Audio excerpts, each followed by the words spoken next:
एक और जहां पूरी दुनिया तीसरे विश्व युद्ध की ओर धकेली जा रही है, यूक्रेन और रशिया के बीच में चल रहे भयंकर युद्ध के बीच में जहां एक तरफ नाटो देश तटस्थ बने हुए हैं जिन्होंने रूस का साथ यूक्रेन का साथ छोड़ दिया है और रूस के खिलाफ उनके खड़े होने की हिम्मत नहीं हो रही है, वहीं आप देखेंगे मेरे पीछे गुलाबी नगर के कुछ बच्चे हैं जो कि विश्व शांति का संदेश देने के लिए यहाँ पे मौजूद हुए हैं। अलग अलग स्थानों से आए ये बच्चे परिष्कार कॉलेज की तरफ से यहाँ पर आए हैं जिन्होंने शांति मार्च निकाला आज जयपुर में और ये दिखाने की कोशिश की है कि जिस तरह से मोदी सरकार बच्चों को जो वहाँ फंसे हुए हैं 20,000 से ज़्यादा बच्चे भारत के यूक्रेन के अंदर फंसे हुए हैं जो मेडिकल स्टूडेंट्स हैं जिनको भारत लाने की कोशिशें कुछ उनके मुँह में जीरे के समान जिस तरह से हो रही है। मोदी देश के प्रधानमंत्री नरेंद्र मोदी इस समय उत्तर प्रदेश के चुनाव में व्यस्त हैं, उन्हें उन बच्चों की कोई फिक्र नहीं है कि उन्हें किस तरह से लाया जाएगा। अपुष्ट खबरें आ रही हैं कि यूक्रेन के सैनिक जो हैं बच्चों को प्रताड़ित कर रहे हैं, वहीं रशिया के सैनिक बच्चों को टॉर्चर करने में लगे हुए हैं, वो अलग अलग सीमाओं पे भाग रहे हैं तो कई बंकरों में छिपे हुए हैं। इन विषम परिस्थितियों से बच्चों को मानवता को बचाने के लिए जिस प्रकार से बच्चों ने यहाँ और शिक्षकों ने विद्यार्थियों ने जो एक रैली निकाली है, शांति मार्च निकाला है, इसके माध्यम से पूरी दुनिया को संदेश देना चाहते हैं कि बारूद किसी भी चीज का समाधान नहीं है, शांति से बातचीत से समाधान निकाला जा सकता है। हमें फूल नहीं अंगारे नहीं फूल चाहिए, वसुधैव कुटुंबकम जंग नहीं शांति, इस तरह के बहुत सारे जो है इन्होंने स्लोगन ले रखे हाथ में, भाईचारा जिंदाबाद युद्ध बंद करो। यानी ये सभी चाहते हैं कि भारत के जो बच्चे हैं यहाँ से विश्व में एक संदेश जाए कि रशिया और यूक्रेन के बीच जो युद्ध चल रहा है वो किसी भी तरह से जल्द खत्म होना चाहिए और जो बच्चे वहाँ पर फंसे हुए हैं सरकार को चाहिए कि उन बच्चों की सुरक्षा के रूप में उन्हें या तो वहीं पूर्ण रूप से सुरक्षित रखे या फिर उन्हें तत्काल प्रभाव से भारत लाने की पूरी कवायद सरकार की तरफ से होनी चाहिए। सरकार को केवल वोटों के लालच में केवल उत्तर प्रदेश चुनाव तक सीमित नहीं रहना चाहिए। केंद्र सरकार अपनी जिम्मेदारी से जो बच रही है चुनावों की आड़ लेकर के और एक अंतर्राष्ट्रीय मसले के अंदर भी जब उनको लग रहा है कि वो भारत के अंदर बच्चों को जो है वहाँ रक्षा नहीं दे पा रही है, सुरक्षा देने में विफल रही है केंद्र सरकार, और हम इस बात को पुख्ता जोर से रखते हैं कि इन बच्चों ने एक विश्व के लिए एक मैसेज निकाल करके दिया है कि किस प्रकार से देश के बच्चे जो हैं वो जाएंगे। हम कुछ बच्चों से भी बात करेंगे कि आखिर उनके अपने विचार क्या है और हम इनके जो कॉलेज के जो संस्थापक है राघव प्रकाश जी, पहले उनसे बात करेंगे कि आखिर वो क्या चाहते हैं और ये रैली निकालने के पीछे उनका मुख्य उद्देश्य क्या रहा है। राघव प्रकाश जी सर नमस्कार। नमस्कार। नेशन प्राइम में आपका स्वागत है। आप ये बताएं कि आज ये किस तरह से आपने शांति मार्च निकालने की योजना बनाई, क्या उद्देश्य रहा इसका? ये 5 दिन हो गए युद्ध चलते हुए यूक्रेन पर और यूक्रेन की लोकतांत्रिकता पर जो प्रहार हो रहा है और वहाँ पर मानवता मर रही है, वहाँ पर महिलाएं मर रही है, बच्चे मर रहे हैं, वहाँ पर युवक मर रहे हैं, वहाँ सिविलियंस मर रहे हैं और मिलिट्री के युवक मर रहे हैं। ये अत्याचार इस दुनिया से बंद होना चाहिए और जो जंगलीपन 21वीं शताब्दी तक पहले विश्व युद्ध में और दूसरे विश्व युद्ध में दुनिया ने दिखाया है वो जंगलीपन अब इस शताब्दी में बंद हो जाना चाहिए। इसलिए हम लोग युद्ध के बिल्कुल खिलाफ हैं, हम लोग शांति के पक्षधर हैं, मानवता के पक्षधर हैं और इसलिए परिष्कार कॉलेज का हर विद्यार्थी और हर शिक्षक चाहता है कि दुनिया में अमन हो, चैन हो, विकास हो, क्रिएटिविटी हो और उसका आगे विकास होना चाहिए। इसी के पक्ष में हम लोग आज यहाँ पर जयपुर की सड़कों पर सारे विद्यार्थियों ने नारे लगाते हुए और आज प्रदर्शन किया है। जी हमारे साथ में मैडम है कॉलेज की, हम इनसे भी बात करेंगे। मैम आप ये बताएं कि जिस तरह हिरोशिमा और नागासाकी के ऊपर एटमी बम का हमला महसूस कर चुकी है पूरी दुनिया और इस बार पुतिन ने भी यह कह दिया कि अपने परमाणु जो हथियार है उनको तैयार रखो, यानी कभी भी परमाणु बम गिराया जा सकता है। ऐसी परिस्थिति में आप क्या कहना चाहेंगी?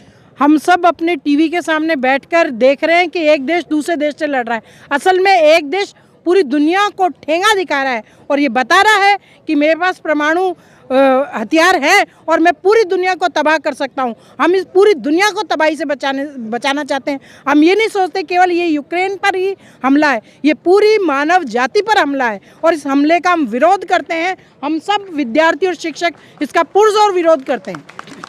जिस तरह से मैम ने बताया कि ये जो हमला है ये मानवता पर हमला है, यानी कि किसी एक व्यक्ति या किसी एक देश की सीमाओं तक नहीं है। ये युद्ध पूरी मानवता पर खतरा मंडरा रहा है। अगर यूक्रेन और रशिया के इस युद्ध में अगर कहीं परमाणु हथियारों का उपयोग होता है तो जो वर्षों पहले जो हिरोशिमा और नागासाकी जैसे देशों के ऊपर बर्बादी जो देख चुके हैं उस बर्बादी की पुनरावृत्ति नहीं हो, उसी की सब लोग कामना करते हैं, उसी के लिए इस विश्व को संदेश देना चाहते हैं। हम कुछ और बच्चों से बात करेंगे कि आखिर उनके अपने विचार क्या है इस युद्ध को लेकर के। मैडम आपका नाम बताइए। मेरा नाम खुशबू जैन है। अच्छा, आप क्या कहना? हम लोग यहाँ पे जो युद्ध हो रहा है उस युद्ध को रोकने के लिए सब लोग मार्चिंग कर रहे हैं। हम चाहते हैं कि मानवता को अपनाएं और मानवता को लेकर ही इस युद्ध को बंद करें। मैं परिष्कार कॉलेज की एक असिस्टेंट प्रोफेसर हूँ, फिजिक्स पढ़ाती हूँ। आने दीजिए प्लीज। हम एक बार कुछ और बच्चों से बात करेंगे, स्टूडेंट्स हैं उनसे भी, कि आखिर वो क्या कहना चाहेंगे इस बारे में। जी मैडम, आप कुछ कहेंगे?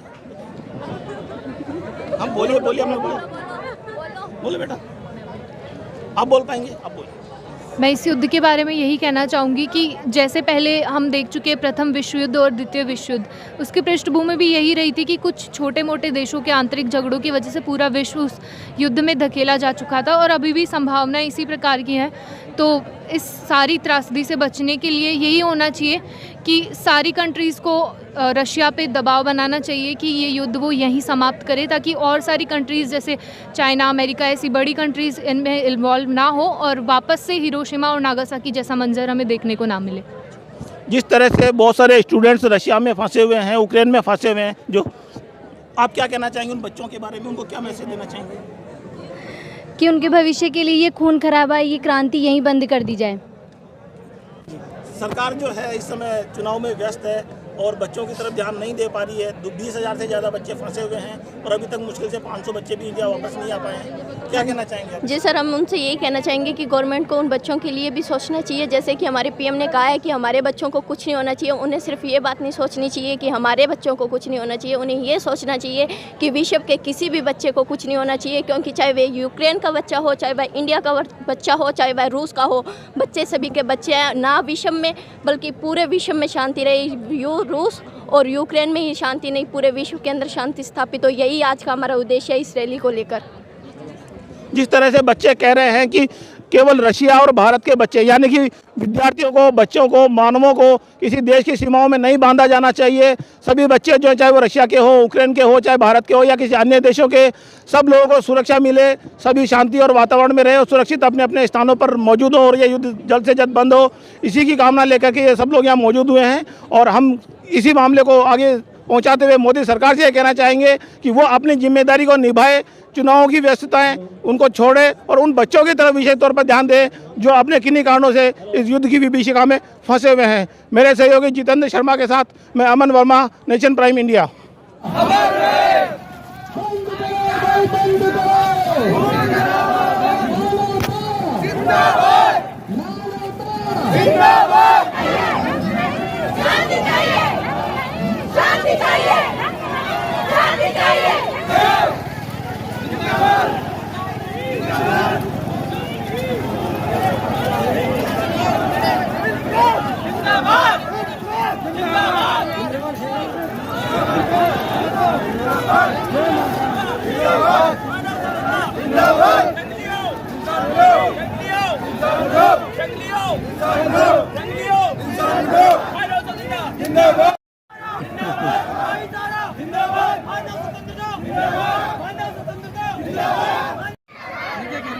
बताओ ना, ये जो है ना यहाँ पर इनको थोड़े बच्चों को एक बार पीछे लाके पीछे खड़ा करवा दो और ये वाले जो पोस्टर है ना, ये वाले पीछे दे दो और ये वाले पोस्टर को हाथ में बीच में दे दो और यहाँ पीछे खड़ा करवा दो। इनको बोलो कि पीछे आ जाए बच्चे।